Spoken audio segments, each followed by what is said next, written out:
War Eagle, everybody. Welcome back to another edition of E2C Network Live. We're here on November 27th, just catching up what's going on in the world of Auburn news. They're on social media and everywhere in between. And today we're broadcasting after Auburn men's basketball has taken a loss in their second game of the season to number one Gonzaga. Yes, you heard me right. We played number one Gonzaga. So I thought that we would probably get on here and just do a little bit of reaction to that. Hopefully hear from some of you out there and your thoughts and impressions about the game as well, and what you kind of thought about what you saw based off of this young but very talented team in their first two games of the season in the Fort Myers tip-off that happened in Fort Myers, Florida. And also, we've got to talk a little bit about our latest podcast that we have out, Auburn Roots, number 19, episode 19, featuring a familiar face on Auburn Twitter. So for those of you watching on that platform, you'll probably be very familiar with this person and anything and everything in between that you all would like to talk about.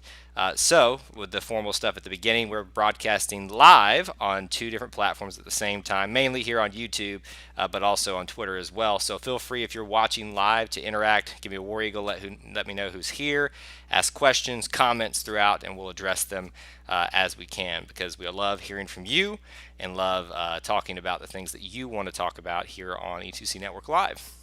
I'm also broadcasting on the road, as the background looks different, and obviously not different from yesterday if you were on the live stream yesterday, but we're in a different location than my normal office, so that's why it looks a little bit different. Everything sounds probably a little bit different, especially for those of you on YouTube with me using the headset mic. So that's the couple of things I always like to cover at the beginning. This is a live show. Love to hear your interactions and where we are. Also, if you're watching on the replay, just because you can't interact live doesn't mean you can't ask questions, comments, and leave them at the end of that, either on Twitter or on YouTube, and we can address those as we see fit when we get through with the live stream here. So anyway, I'd like to maybe start out with, before we get into what mainly I wanted to talk about, and most people probably want me to hear talk about, is talk about our latest podcast episode, Auburn Roots. Now, it is a series that we've been doing on our network where we allow individuals in the Auburn family to come on and tell their Auburn story. And it's been really great, really fascinating. Each time I do one of these episodes, I'm like, I've heard it all. Every time I'm surprised that I have not discovered a certain aspect of what it means to be an Auburn family member. And that is the case with my friend Kim Trimble, who a lot of you will know on Twitter. I think it's Wardan Kim is her title on Twitter, but she's very easy to find there. I think she's on Facebook as well, and I know that many of you know who she is. If you've listened to Tiger Talk, she's usually the one getting the first question in on Tiger Talk every single time. We do talk about that. We talk about a little bit about her story in terms of how she became to be an Auburn fan, favorite memories, games, things that she associates with her Auburn fandom. So we talk about that, and you can get that on any platform, any podcast platform. If it's missing on one that you listen to, let us know.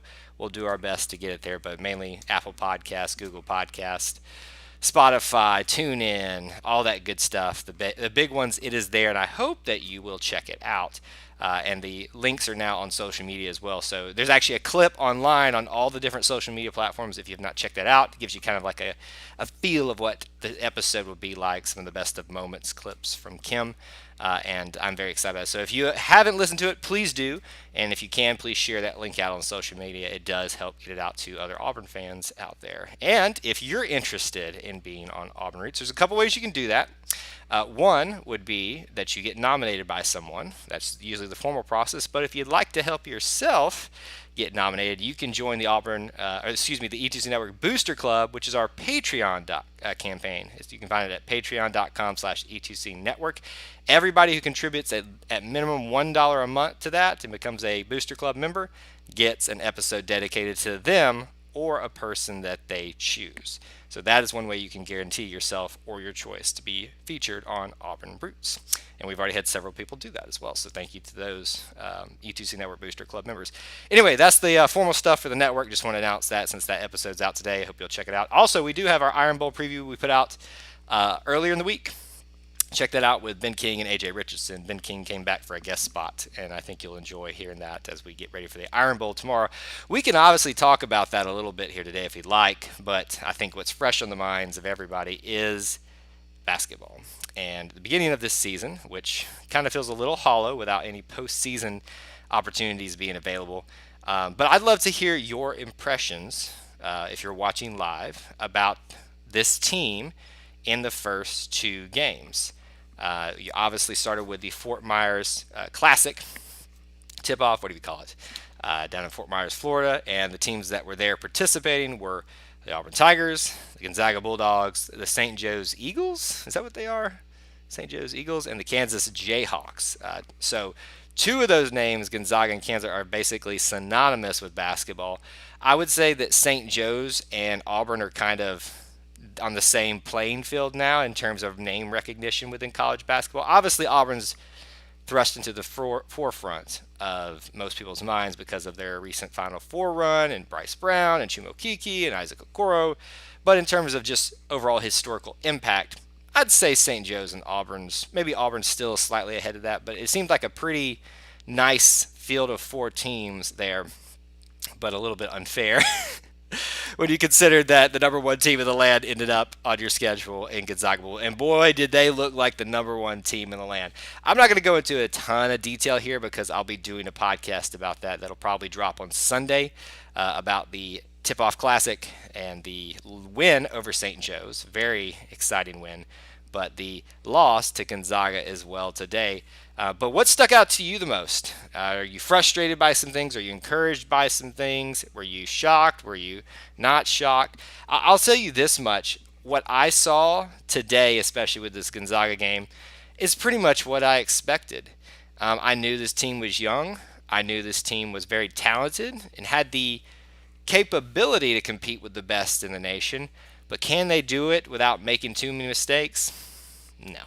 And they made too many mistakes on when a very well-seasoned and talented team like Gonzaga will take advantage of very, very quickly. And it's not that it got out of hand quick. Auburn actually kind of bounced back a little bit and came within a certain margin where it could be feasible to make a run at it.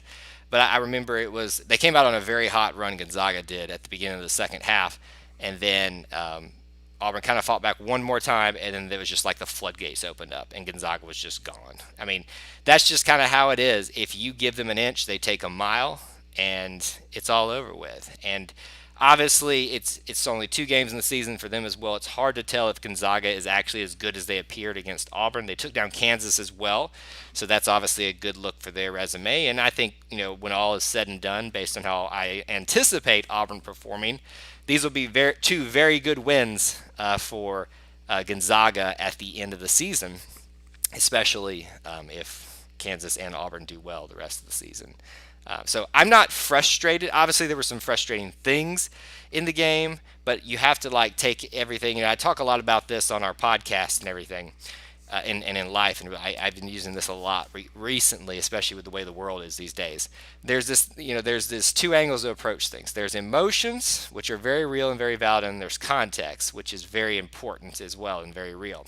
Somewhere in together, they coalesce to make the reality of what's actually going on here. And I don't think that we need to talk about that with Auburn basketball, but that's kind of how I try to approach things. What's the emotions of it?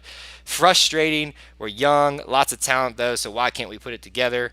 And then the context is we're young. We need to understand that part. And somewhere in the middle, you can be frustrated, but you can also be excited about what potentially could be happening, even in a year where there's a postseason ban. And let's be honest, folks, there's a chance they may not play postseason anyway, so maybe it's a brilliant move on Bruce Pearl's part. Like I said, I'm not discouraged. Auburn, I think, lost 67-90, so 23-point margin of victory for Gonzaga is what it is at this point. I mean, I don't believe in moral victories. I do believe in experience, and I think playing the number one team on the road in a neutral site, but still on the road in some manner of it, is only going to pay dividends for this team going forward, especially if a lot of these people stay together.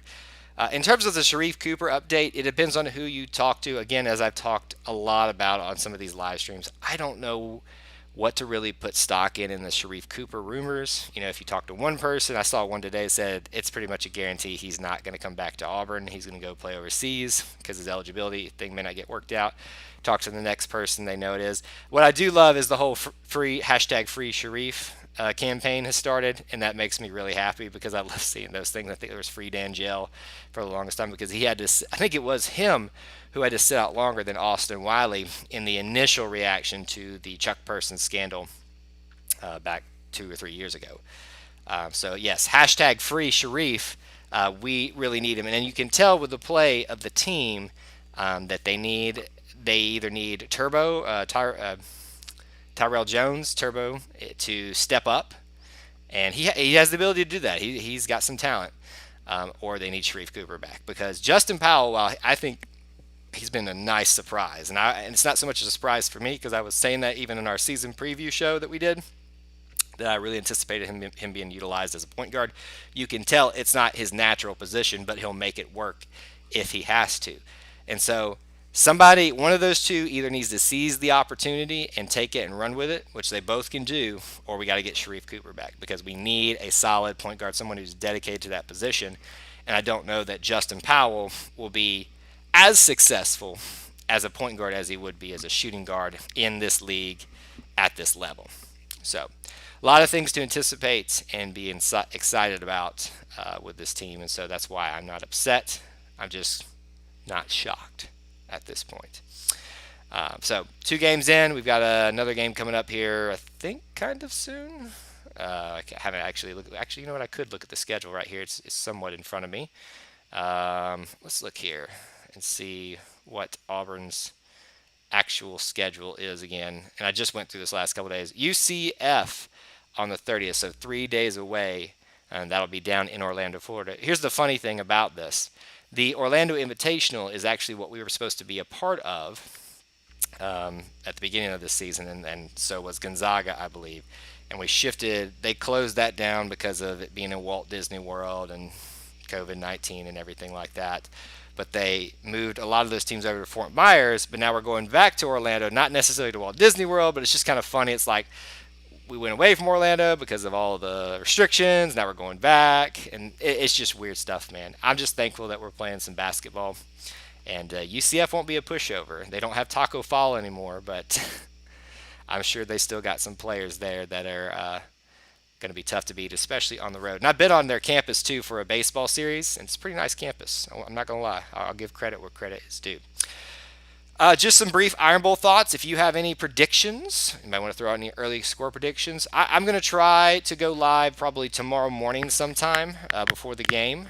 Well, I shouldn't say that. Maybe I will, and then we'll definitely do at some point tomorrow a live stream after the game breaking down what happens. I think most people are anticipating an Alabama win. What I say to you is you never, ever should say anything's 100% in the Iron Bowl. We're with Jessica's family right now up here, and we had a Thanksgiving dinner with some of them. And of course, a lot of them are Alabama fans up here, and we were, there wasn't a lot of chatter about the game. But we talked a little bit, and they asked my opinion, and I said, I think Alabama probably should, on paper, beat Auburn by 2 touchdowns. When I put my orange and blue glasses on tomorrow, though, I'm going to probably push it down to about a 10-point victory for them. I don't really know what that point spread will be at this moment, but that's kind of what I'm feeling, is that it's somewhere between a 14 to 10-point win for Alabama, because there's a lot of things that have to happen for Auburn that are very likely to happen, and a lot of things they can't do, like mistake-wise, that are very unlikely to happen as well. But if any one or two of those things take place, it could get ugly really fast on the road for the team. And I hope that's not the case. But that's kind of where I'm sitting at right now, to be honest with you, is about a 10 to 14 point win for Alabama. I'll probably drop a score prediction tomorrow before the game. And if I believe mine last time, while it wasn't the exact score wasn't right, but the proportions were correct. So I have a little bit of history in the way I think about these things. Could be totally wrong going forward. I think I'm looking at it pretty even-keeled.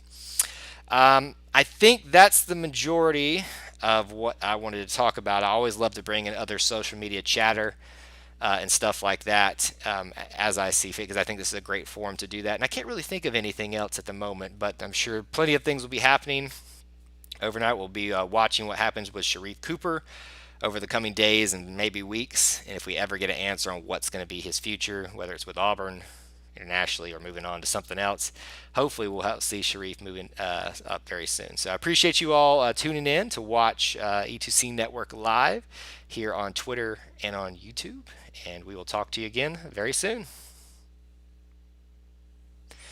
All right, YouTube folks, as usual, you get me for a few minutes extra. No big reason why, just the way I have to shut things down after I get done. I have to do one at a time pretty much, because I'm going on 2 different platforms on 2 different functions here.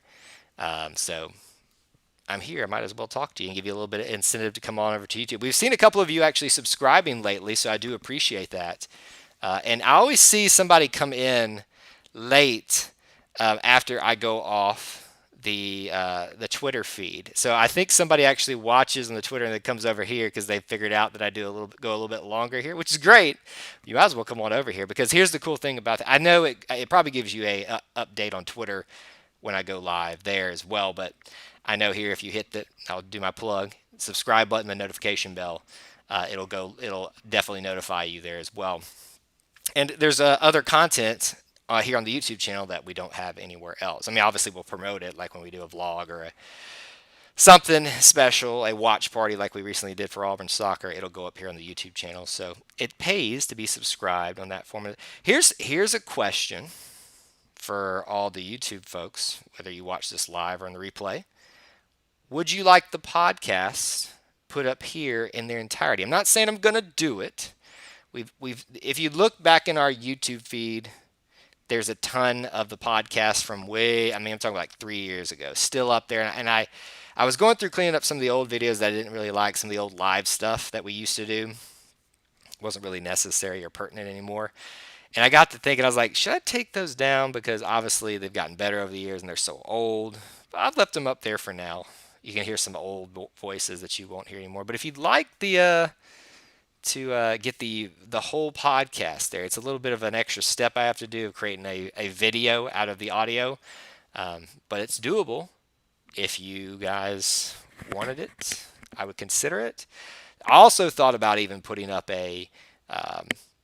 like a 10-second window of it, just so y'all could see if it's an episode that you actually wanted to listen to. Not 10-second, but a 10-minute or 5-minute clip of it, so you could see if it's something that you would want to go listen to in its full. Because we do want you guys to, if you're not subscribed, to go over to Apple Podcasts, because that does help us in other podcast formats. But we're always willing to do things for the listeners.